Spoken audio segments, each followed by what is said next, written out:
Hey, deserving listeners, 90 Day Fiancé, Tania and Syngin. Let's watch and see if anything interesting comes out of my face. Are you okay in where you are? You always do. Go to sleep. I just want to get back to the girls. I just want to get back to dancing. Is that okay? I need one thing from you before you go. What do you need? I need you to say you love me, and I need you to let me know when you're home. I love you, and I'll try my best to let you know when I'm home. Okay, so he called while she was dancing with a fella, and she did a selfie video, and the fella was in the shot, and he didn't get triggered by that, so I think that means that he's not severely preoccupied, or at least he isn't showing the preoccupation in this moment. And she answered the phone. She goes outside. She chats with him. He's just like, I need you to tell me you love me, and I need you to tell me when you get home. And she's like, I love you, and I'll do my best. She seems hammered. She seems like Jovi hammered right now, which is fine. You know, she can drink. And so what can we say here? I think that as an example of a preoccupied style, you know, at least I don't know if she's avoidant. She doesn't seem avoidant, but he seems preoccupied a little bit, you know, slightly, maybe like a 25% or something.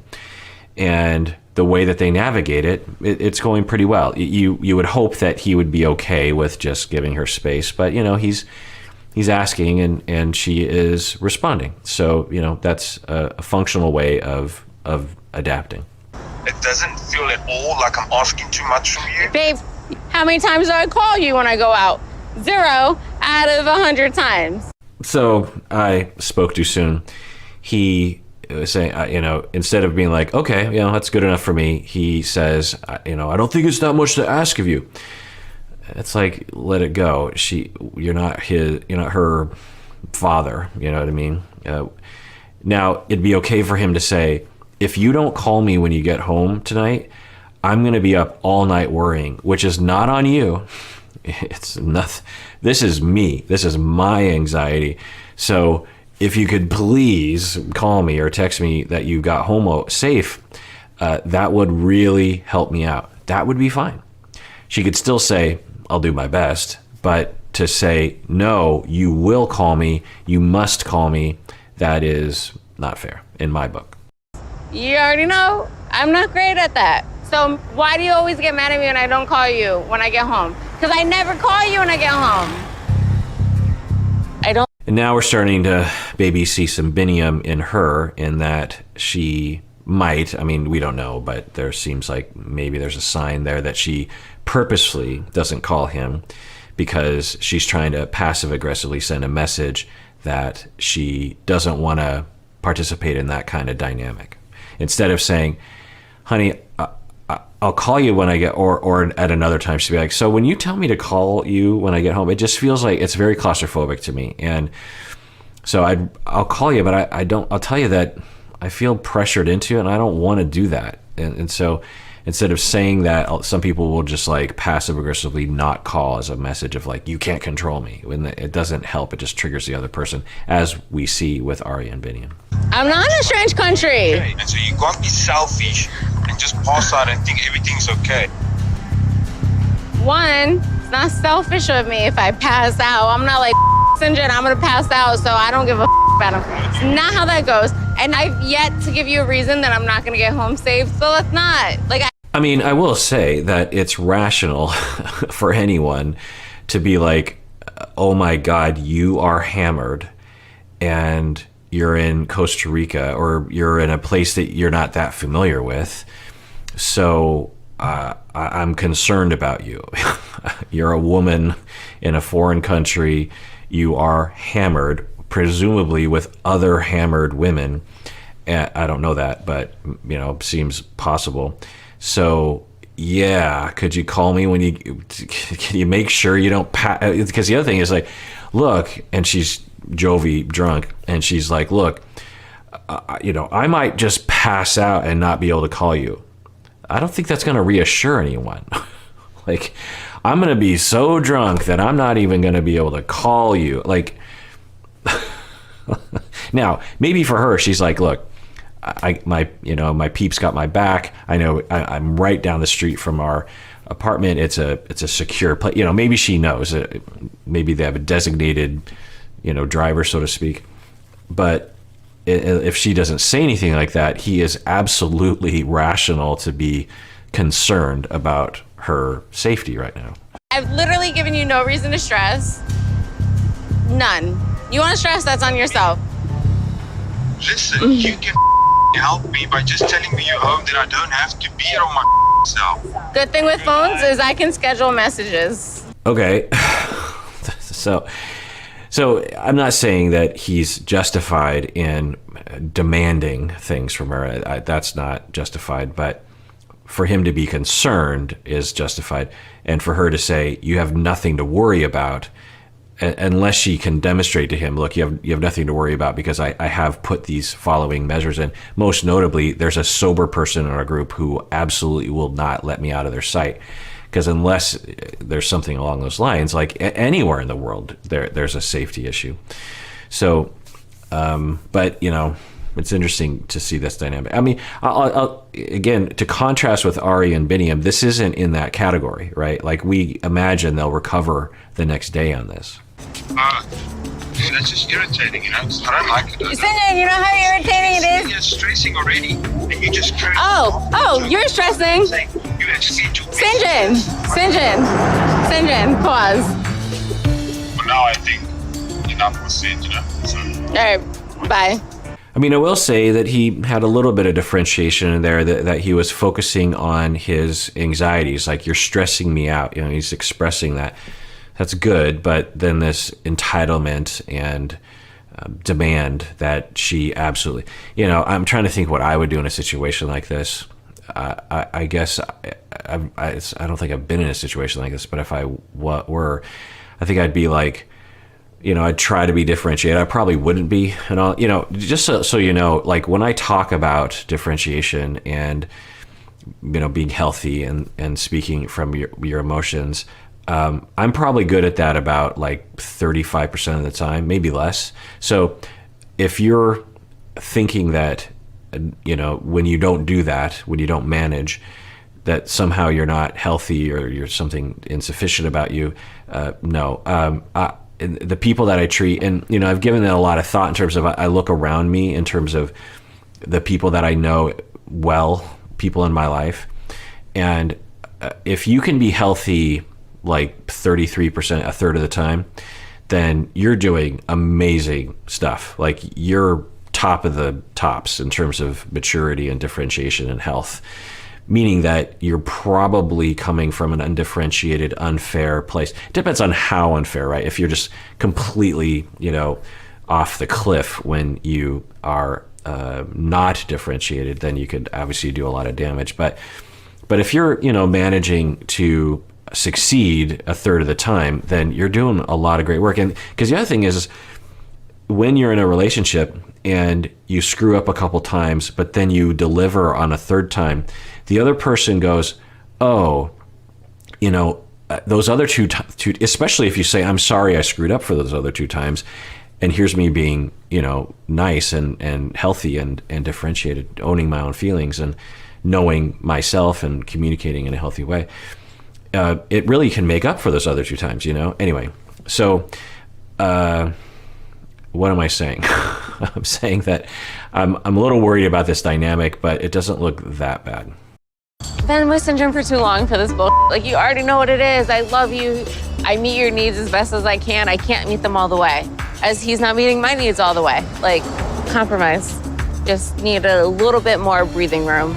Yeah, and her approach is pretty good. She's just like, look, you know, instead of being like Biniam, where it's just complete blankness, and, you know, she's a jerk face, the way that he talks about Ari, she is just saying, look, you know, we're going to have to meet each other's needs. We basically do meet each other's needs, and we're just going to have to compromise on this issue because I need space. And, you know, so, along the lines of people on the show with this issue, although I'm a little concerned, they seem to deal with it actually pretty well. I hope that they kind of get to a equilibrium at some point. They seem to be hopefully heading in that direction. Like they're still trying to negotiate I could see a scenario. I know that they don't stay together because Syngin is on Single Life, but which is why I'm watching this. But if they did stay together, I could imagine them getting to a place where he learns how to adjust. He seems like he might have that in him, and where she learns how to just tolerate his occasional clinginess. Would. Yeah, but once again, I don't know how many times did you say this. It's a simple little thing I'm asking you. I'm not telling you not to go. I'm just literally asking just to let me know when you're home. So, like I've been saying, this isn't as bad as other preoccupied demands that we have seen on the show. But, like Angela, I don't know if that's necessarily a preoccupied thing, but the demand for contact, we've seen other people have this demand, Ariella, for example.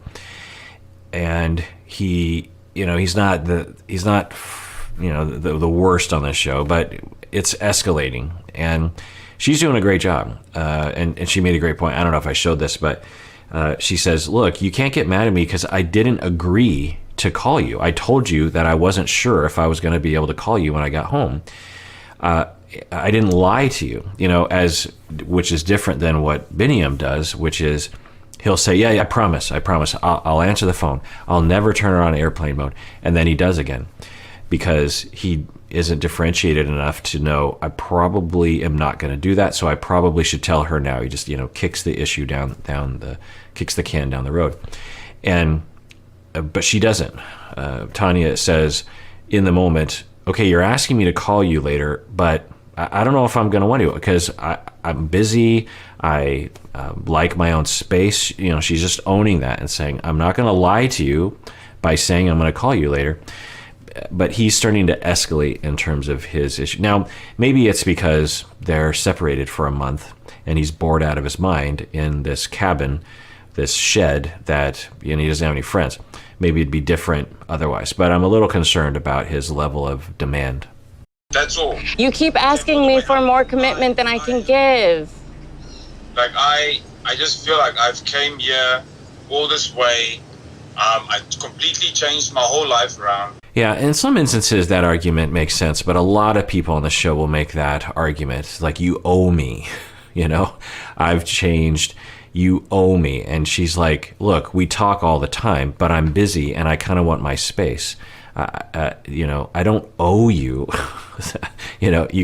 Just imagine doing that to your partner. Like, look, I've sacrificed my life, therefore you owe me to love me more, or to love me in a way that it's just it's not a great argument. What would be a good argument would be not an argument, which is owning your own feelings and saying, when you don't call, it terrifies me, and I climb the walls worrying about where you are you safe, and frankly, if you even love me, and even if you think about me, so you could really help me out.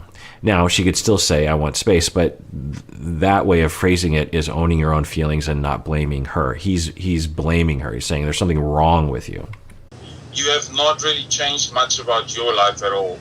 I don't want to argue. I understand it, but it's also like he just needs to get used. He doesn't need to just get used to it. I do need to get better at letting him know when I'm home safe. That's the one thing he's asking me to do. He's not asking me for a lot. And that's great too. We don't hear Biniam say that kind of thing. She's saying, look, he's not asking me for a lot. I need to get better about that. So she's trying to adjust. She's trying to change. She understands him and is trying to, incorporate his wishes into her life, even though it's not really her wish.